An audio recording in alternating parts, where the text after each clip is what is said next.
ప్రస్తుతం India West Indies తో test series ఆడుతుంది. ఈ క్రమంలో మొదటి టెస్ట్ అహ్మదాబాద్ లో జరిగింది. 1,00,000కు పైగా కెపాసిటీ ఉన్న ఆ స్టేడియంలో కేవలం 9,000 మంది మాత్రమే టెస్ట్ చూడటానికి వచ్చారు. దీంతో రోహిత్, విరాట్ లేకపోతే ఇది పరిస్థితి అని అందరూ భావించారు. అయితే కొంతమంది మాత్రం విండీస్ గెలవడం కష్టం కాబట్టి ఇండియా గెలుస్తుందనే తెలిసి ఎవరూ రాలేదని అభిప్రాయం వ్యక్తం చేశారు. కానీ ఈ సిరీస్ లో రెండవ చివరి టెస్ట్ ఢిల్లీలోని అరుణ్ జైట్లీ స్టేడియంలో జరుగుతుంది. 35,000 మంది ప్రేక్షకుల సామర్థ్యాన్ని కలిగి ఉన్న ఈ స్టేడియం మొత్తం ఖాళీగా ఉంది.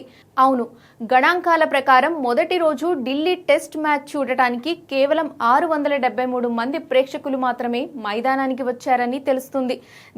దీనికి అసలు కారణం రోహిత్, విరాట్ టెస్ట్ క్రికెట్ నుంచి రిటైర్మెంట్ ఇవ్వడమే అని మరోసారి ఫ్యాన్స్ అభిప్రాయం వ్యక్తం చేస్తున్నారు.